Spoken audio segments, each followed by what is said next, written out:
Em nome do Pai, e do Filho, e do Espírito Santo. Amém. Queridos irmãos, neste domingo, a Palavra de Deus trata do matrimônio e de sua indissolubilidade. Eis aqui um assunto muito importante e que gostaria de abordar apenas alguns aspectos e de forma simples. Quando a gente quer saber a origem de uma coisa, como funciona, se é boa ou ruim, devemos perguntar pela sua causa, ou seja, perguntar para aquele que a inventou. Pois bem, para saber sobre o matrimônio, perguntemos a Deus que o inventou. Não é o mundo, não é a sociedade moderna, secularizada, nem um governo que vão definir ou explicar para nós o que é isso. O matrimônio não foi uma invenção humana de uma civilização, de um país, de um governo, mas de um Deus único que é amor.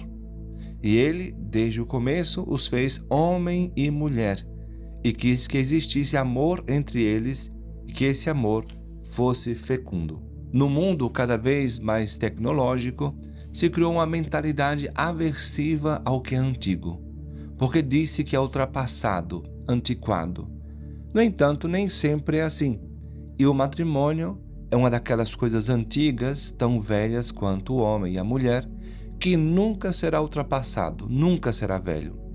A aliança matrimonial pela qual o homem e a mulher constituem entre si uma comunhão da vida toda, é ordenada por sua índole natural ao bem dos cônjuges e à geração e educação da prole, e foi elevada entre os batizados à dignidade de sacramento por Cristo nosso Senhor. Não quer dizer que Cristo tenha criado um matrimônio novo, mas que elevou a instituição matrimonial já existente a uma categoria e dignidade que não tinha e dotou-a de uma eficácia sobrenatural da qual não gozava antes. Portanto, o matrimônio foi criado por Deus e é uma instituição natural, elevada e santificada por Cristo à categoria de sacramento. Ou seja, é um daqueles canais criados por Deus para transmitir a graça. Meus irmãos, hoje em dia há tantas decepções no casamento de tantas pessoas. Por quê? Porque não vivem seu casamento em Deus.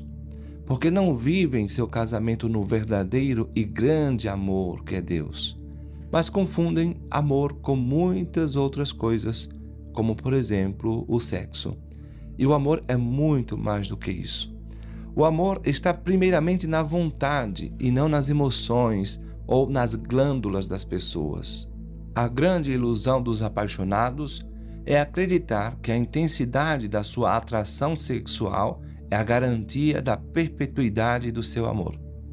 É por causa dessa falha em distinguir entre o emocional e o espiritual, ou entre sexo que temos em comum com os animais e o amor que temos em comum com Deus, que os casamentos estão repletos de decepções. O que algumas pessoas amam não é um indivíduo com quem se casaram, mas a experiência de estar apaixonado. O primeiro é insubstituível, quer dizer, o indivíduo ou a pessoa. Mas o segundo não. Quer dizer, eu não posso deixar de amar uma pessoa só porque em algum momento eu não me sinto apaixonado por ela. Assim que as emoções deixarem de reagir com sua força primitiva, casais que consideram sentimentalismo e amor a mesma coisa, afirmam que não se amam mais.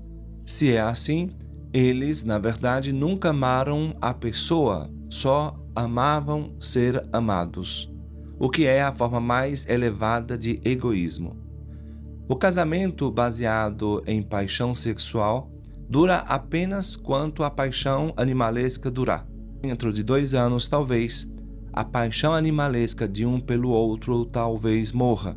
E quando isso acontecer, a lei vem em seu socorro para justificar o divórcio com a palavra vazia de significado, chamada incompatibilidade. Os animais nunca recorrem aos tribunais porque eles não têm a resolução de amar, mas os homens dotados de razão, sentem a necessidade de justificar seu comportamento irracional quando querem fazer algo errado. Meus irmãos, o amor se doa. O amor é uma grande doação que cada um faz de si mesmo para o outro. Doação implica renúncia de si mesmo, do que é e do que tem, do ser e do que se possui, do afeto e do tempo para cultivar amor.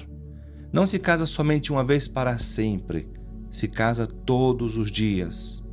Implica sacrifício, que é fazer isso, de deixar de fazer o que se gosta para agradar a quem se gosta. O verdadeiro amor é totalmente contrário deste anseio desordenado de autossatisfação. Ensina São José Maria Escrivá. Às vezes fala-se do amor como se fosse um impulso para a satisfação própria ou um simples recurso para completarmos em moldes egoístas a nossa personalidade. E não é assim. O amor verdadeiro é sair de si mesmo, entregar-se. O amor traz consigo a alegria, mas é uma alegria com as raízes em forma de cruz. Enquanto estivermos na terra e não tivermos chegado à plenitude da vida futura, não pode haver amor verdadeiro sem a experiência do sacrifício da dor.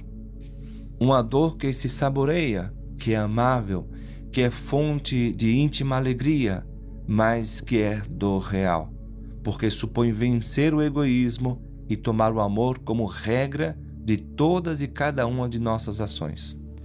Uma das passagens divinamente inspiradas mais belas é aquela em que São Paulo compara o vínculo conjugal ao amor de Cristo pela Igreja. Diz ele: as mulheres sejam submissas a seus maridos como ao Senhor, pois Cristo é o chefe da Igreja, seu corpo, da qual ele é o Salvador. Maridos, amai as vossas mulheres como Cristo amou a Igreja e se entregou por ela. Como Cristo amou a Igreja e se entregou por ela? Tendo amado os seus que estavam no mundo, diz São João, amou-os até o fim. Não só até o fim de sua vida, mas até o cume de toda a possibilidade de amar, até a extrema exigência imposta pelo amor. No altar do Calvário, consuma-se o sacrifício de uma vida inteira doada por amor.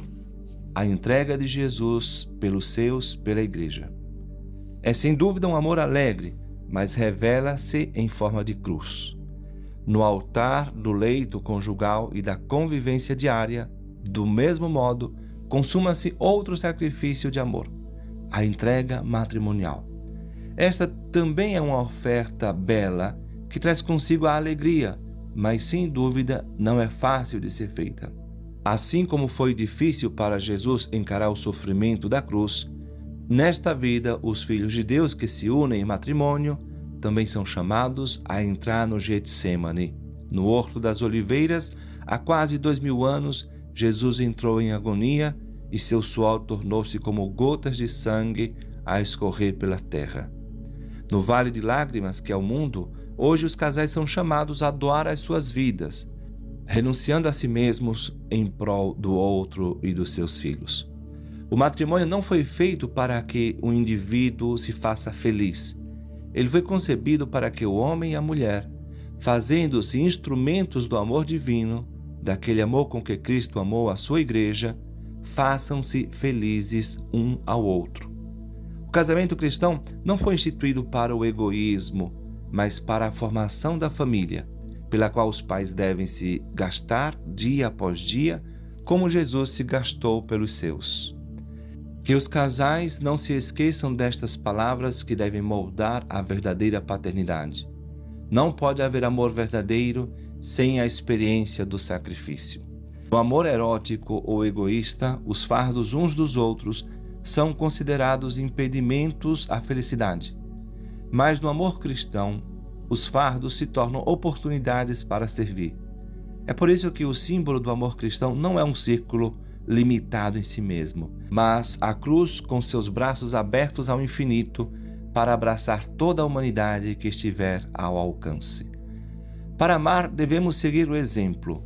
de Deus Pai, que tanto amou o mundo que deu seu Filho único, de Deus Filho, que deu sua vida e disse que ninguém tem maior amor do que aquele que dá a vida pelos amigos, e de Deus Espírito Santo, que é o amor de Deus derramado em nossos corações. Mas o amor não consiste tanto em dar-se ao outro, quanto em se entregar ao grande amor que é Deus. É Deus que deve inspirar o amor dos esposos. É Deus que deve aumentar, fortificar cada vez mais o amor deles. O amor que a Igreja o considera como algo sagrado e por isso o põe ao pé do altar no dia do casamento. Casais, por amor, doem-se por toda a vida, na alegria e na tristeza, na saúde e na doença. Por amor, doem-se a Deus que tanto ama vocês e ensinem seus filhos que Deus é amor e que sem Ele nenhum outro amor tem sentido. Assim seja. Amém.